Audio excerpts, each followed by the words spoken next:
It started with little comments, the kind you're supposed to laugh off. My daughter saying, "Dad, those stairs look steeper every year." My son shaking his head when I carried groceries inside. "You shouldn't be lifting that much at your age." At first, I brushed it off as concern. But concern, I would come to learn, has a tone. And when it shifts into something else, something rehearsed, you feel it in your bones. Let me pause here a second. If you've ever had family push you in a direction you didn't ask for, you'll know exactly why this story matters. If you're new here, welcome. I share true-to-life stories of betrayal, justice, and the kind of revenge that doesn't need fists to land hard. And if you've been with me a while, thank you, truly. You're the reason I keep telling these tales. Please subscribe, hit like, and drop a comment if you've ever had a fight to hold on to what you built. And if you know someone who worries about family trying to control them, share this story with them. It might just open their eyes. Now, back to my kids and their sudden concern. The house was more than wood and nails to me. I laid the foundation with my own 2 hands 40 years ago, back when my hair was dark and my back didn't ache after a day's work. My wife picked the paint colors, the curtains, the flowers in the garden out front. Every corner had a memory stitched into it. The living room still echoed with laughter from holidays. The kitchen still smelled of her cooking if I closed my eyes long enough. This wasn't just a house. It was the last piece of her I had left. So when my daughter, Linda, began leaving brochures for assisted living communities on the coffee table, I felt a chill. She tried to play it casual. "Dad, they've got activities, nice meals, even transportation. You wouldn't have to worry about mowing the lawn anymore." My son, David, joined in a few weeks later. He leaned against the porch railing one evening and said, "You know, Dad, the house is a lot for one man to handle. We could get you into a place where everything's taken care of." It was always framed as care. Never pressure, not outright. But the tone, oh, the tone. Too polished, too rehearsed. Like they'd practiced their lines before coming over. I tried to laugh it off. Told them I wasn't ready to be warehoused just yet. But the way they glanced at each other when I said it, like 2 poker players with a shared secret, made my stomach turn. One evening, after they left, I sat at the kitchen table staring at the old photo of my wife on the wall. I asked her, out loud, though my voice cracked, what she would make of this. She always believed in our kids. Always said they'd take care of me when the time came. But as the days passed, I began to notice more signs that their concern wasn't about me at all. David started asking questions about the property. "So, Dad, do you still have the original deed? Where do you keep it?" Linda wondered aloud how much the house might be worth now that the neighborhood's really gone up in value. They thought they were being subtle, but years of raising them had taught me how to read between the lines. That's when I knew this wasn't about my well-being. This was about the house. I'll admit, the thought knocked the wind out of me. You don't raise children thinking one day they'll circle like vultures around the home you built with sweat and love. You think they'll cherish it the way you do. Maybe even raise their kids there someday. But greed has a way of eating through memory faster than time. The first real crack came one Sunday afternoon when Linda showed up with a glossy packet from a realtor. She flipped it open on a coffee table like it was nothing. "Dad, do you realize what this house could sell for right now? You could use the money to pay for years of care, live somewhere easier." Her voice was sweet, too sweet, the kind of sugar you use to hide poison. I didn't argue. Not yet. I just nodded, let her talk, let her think I was considering it. But inside, I felt something harden. I knew then this wasn't going to stop with brochures and concerned voices. They had a plan, and if I didn't do something soon, I'd find myself locked away in some sterile room while a sold sign stood in the front yard of the only place I'd ever truly called home. That night, I walked the halls of the house slowly, touched the banister I'd sanded myself, ran my hand along the doorframe where I'd marked the kids' heights year after year, stood in the garden my wife had planted, and I made a promise, not just to myself, but to her memory. They would not take this from me. What Linda and David didn't know, what they had never thought to ask, was that years ago, after my wife passed, I'd quietly put measures in place to protect the house. Legal steps that even they couldn't undo with smooth words and greedy smiles. And as I stood there in the silence of that house, I felt something I hadn't in weeks, calm. Because while they were circling, thinking they were clever, I already held the trap they were about to walk straight into. The next time Linda came over, she didn't even bother hiding it. She carried her laptop like a trophy, slid into the kitchen chair, and spun the screen toward me. Dad, I've been talking with a realtor. Just look at these numbers. The market is perfect right now. You could get more than you ever imagined for this place. Her tone was cheerful, practiced, but her eyes betrayed her. Too eager, too calculating. I didn't answer right away. I studied the screen, rows of homes, sale prices neatly listed. My house was right there in the middle of her comps. It wasn't a suggestion anymore. It was a plan. That night, when I tried to sleep, I kept replaying her words. Talking with a realtor, not looking into or just curious. She'd already started, and if Linda had started, I knew David was right behind her. It always worked like that. Linda setting the bait, David sealing the deal. The following Sunday proved me right. David showed up with a stack of papers tucked under his arm. Dad, we've got an appointment next week, he said, dropping the packet onto my table like it was just another bill to pay. An assisted living community about 20 minutes from here. They got all the amenities, medical staff, activities, the whole package. I picked up the glossy brochure. Inside were photos of smiling seniors playing cards, riding stationary bikes, sitting at long dining tables. Everything clean, sterile, cheerful, and everything in me recoiled. Why are you pushing this so hard? I asked. He didn't flinch. Because it's what's best for you. The house is too much. Linda and I can't keep worrying every time you climb those stairs. This way, you'll be cared for, and the house won't go to waste. There it was, the truth slipping through. The house won't go to waste. I stared at him. My son, my blood, and in his voice, I heard not concern but ownership. He already saw the house as his. When they left that evening, I stayed behind the table. My hand rested on the packet of papers David had left, but my eyes drifted to the drawer across the room. The drawer where I kept the folder my lawyer had prepared after my wife passed. The one they didn't know about. I pulled it out slowly, flipped it open, and read through the pages I'd nearly forgotten. Years ago, on the advice of that lawyer, I had placed the house into a living trust. It was untouchable without my say-so. Even if I were incapacitated, the successor trustee wasn't Linda or David. It was my niece Claire, a sharp young woman who'd always respected me and had no interest in the house. The irony made me laugh out loud in the quiet kitchen. They thought they were clever, circling me like vultures, lining up buyers. And all the while, the house was already beyond their reach. But that didn't mean I was going to sit back and let them think they were winning. No, if they won a game, I was going to let them play it. Let them believe they were one step away from cashing in. And then, only then, would I show them the truth. The next week, Linda called. Dad, the realtor's coming by Tuesday. Just to take a look, get an idea of value. No pressure. I forced a chuckle. Sure, honey. No harm in looking. She sounded relieved, like she just went around. Great. You'll see. This is the best thing for everyone. Everyone I thought except me. Tuesday came. The realtor was polite enough, though his eyes flicked around the house like he was already measuring curtains. Linda hovered behind him, smiling too wide. David trailed along, nodding at every compliment the realtor gave. This property will go fast, the man said. Homes like this are a gold mine right now.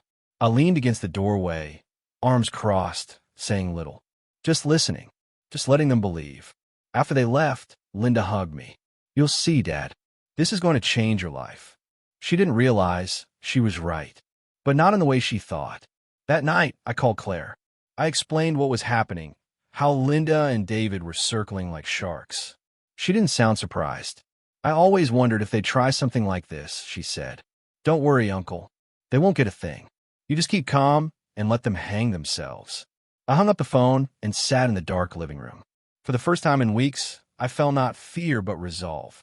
Let them keep planning, keep pushing, keep smiling their fake smiles. The deeper they dug, the harder they'd fall when the truth came out. And as I drifted off to sleep that night, I realized something. Sometimes the sweetest revenge isn't striking back early. It's waiting until your enemy thinks they've won, and then showing them they never had a chance. The thing about being underestimated is that it gives you freedom. My kids thought I was an old man too tired to fight, too sentimental to see through their little game. That was their mistake. And once I realized that, it became easier, even fun, to play along. When Linda called the next week with excitement in her voice, "Dad, we booked you a tour at the assisted living place." I didn't argue. I let my tone sound hesitant but agreeable. Well, I guess it couldn't hurt to take a look. The relief in her sigh told me everything. She thought she was winning. On the day of the tour, David showed up early to drive me. He even opened the car door like a gentleman, as if he hadn't been measuring my living room for a new flat screen. I played my role perfectly, quiet, tired, leaning heavier on my cane than I needed to. Let them think I was fragile. Let them believe their charade. The facility itself was just as glossy as the brochures. Wide hallways, smiling staff, activity boards full of things I didn't care to do. Linda chattered the whole time, pointing out amenities. "Look, Dad, they've got a library. You love reading." David jumped in. "And the dining hall's great. You won't have to cook anymore." I nodded politely, offered the occasional, or "that's nice." But inside, every step only strengthened my resolve. I didn't belong here. This wasn't living. It was waiting, and I wasn't ready to wait for the end. What they didn't know was that while I was nodding along, I'd already set things in motion. The day after the realtor's visit, I'd met with Alan, my lawyer. He was the same man who helped me put the house into a living trust after my wife died. He was older now, but sharp as ever. When I explained what Linda and David were up to, he leaned back in his chair and shook his head. "Seen it too many times," he said. "Kids dressing greed up as concern. But you did the right thing putting the house in that trust. They can't touch it. Not legally. Not with any realtor, no matter how smooth-talking." I nodded. "I just want to make sure they never get the chance. Even if something happens to me." Alan smiled, a thin, knowing smile. "Then we'll make it ironclad. I'll update the documents. Claire stays as successor trustee, and we'll add a clause cutting Linda and David out of any decision-making regarding the property. They won't even be able to sneeze near it without your approval." It was exactly what I needed to hear. By the time we finished, the house wasn't just protected. It was untouchable. But I wasn't done. Alan suggested something else, something that made me pause, then grin. "If you really want to drive the point home, Tom, you could amend your will. Remove them as beneficiaries. That way, when the day comes, they'll get nothing. Actions have consequences." At first, the thought stung. Cutting my own children out of my will? It felt heavy, harsh. But then I thought about the brochures left on my table, the realtor walking through my wife's kitchen, their eager smiles when they talked about how this house won't go to waste. The sting hardened into resolve. If they were willing to betray me while I was still alive, what would stop them once I was gone? No, Alan was right. They needed to learn that greed doesn't pay. So we rewrote the will. Claire, who had always treated me with respect, was named executor. A portion would go to charity. Linda and David's names disappeared from the page. And all the while, I kept playing my part. The next week, Linda came over with another brochure. "Dad, you'd have so much more freedom there. No yard work, no bills. Don't you think it's time?" I forced a sigh, let my shoulders slump. "Maybe you're right, honey. Maybe it's time." Her face lit up. David clapped me on the back. "You'll see, Dad. It's the right move." They thought they had me. They thought the fight was over. But every time they left the house, congratulating themselves in the driveway, I sat in the quiet living room, looked at the folder on the table, and smiled. Because the truth was already sealed. The house was locked into trust. The will was updated. The trap was set. All that remained was to let them walk right into it. And from the way they kept pushing, I knew they'd do it soon. The day Linda and David scheduled the final meeting with the realtor, I kept my face calm, my voice agreeable. They thought they were about to close in on the prize, and I wasn't about to ruin the surprise. Linda bustled into the house first, carrying a stack of folders and her laptop. "Dad, this is just paperwork," she said cheerfully. "Nothing for you to worry about. The realtor just needs to confirm some details." David followed with that smug look I'd come to hate. "We'll take care of everything. You just sit back and relax." I leaned on my cane and nodded. "All right, kids. I trust you." Their smiles widened almost giddy. If they had looked closer, they might have noticed the way my eyes didn't match my words. The realtor arrived, all polished shoes and quick handshakes. He spread out documents across my kitchen table, my wife's table, as if it were his office desk. Linda and David hovered close, their hands practically twitching to sign. "Mr. Taylor," the realtor began, "we're finalizing the paperwork for the property transfer. Once this is complete, we can move forward with listing your home. Given the market, I expect we'll have serious offers within the week."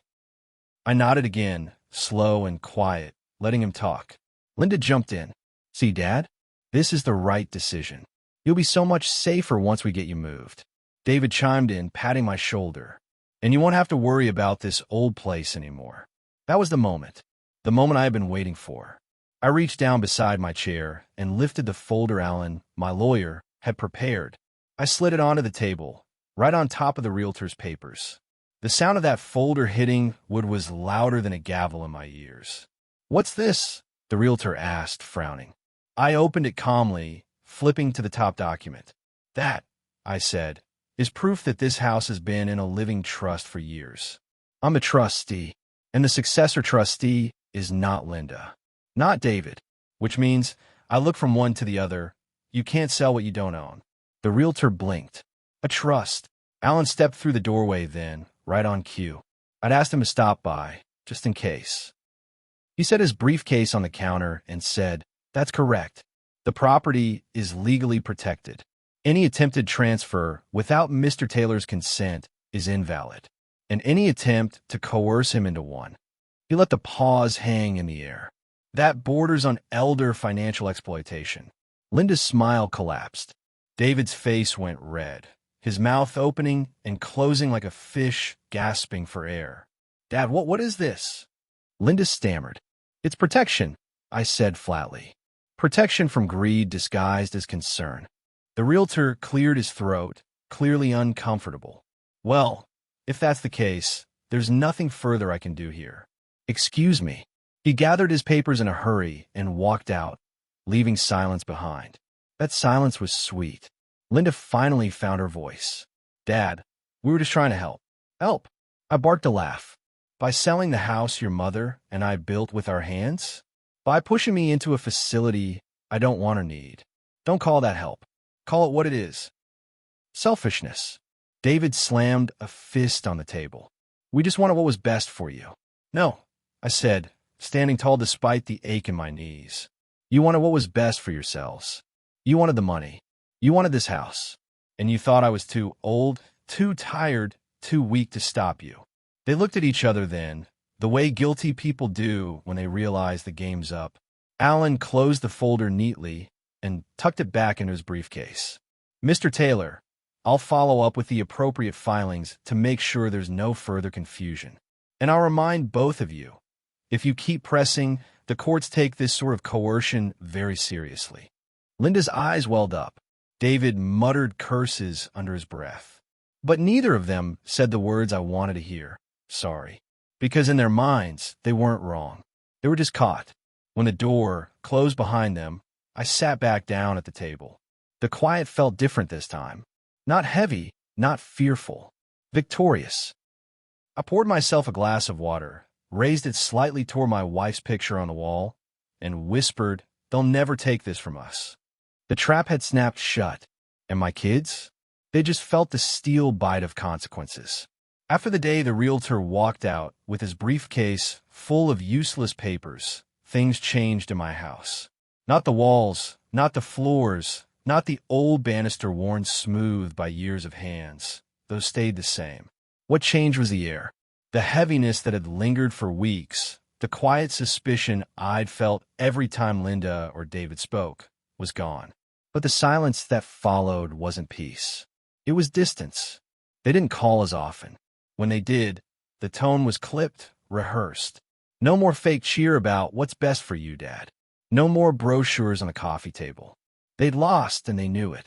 And worse, they knew I knew it. At first, part of me ached.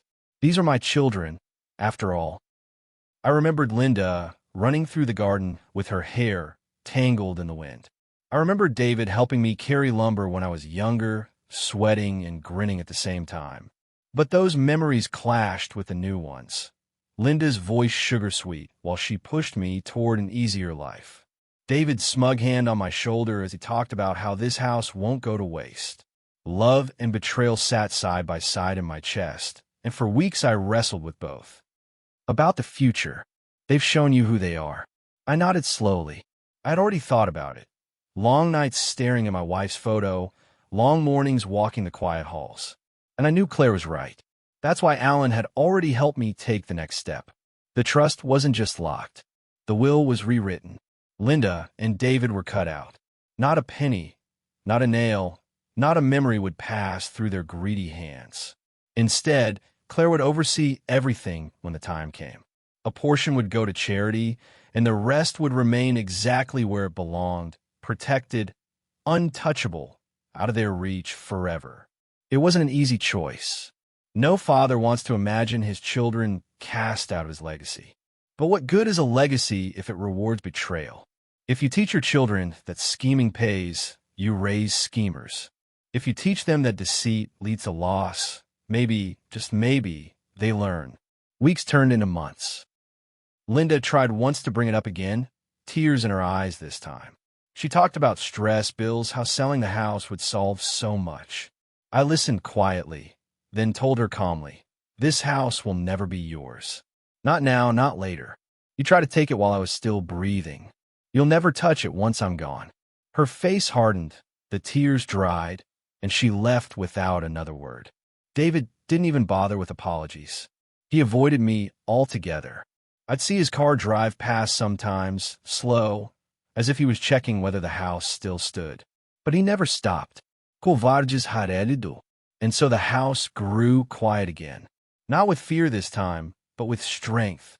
Every brick, every beam, every flower in the garden stood taller because they remained mine.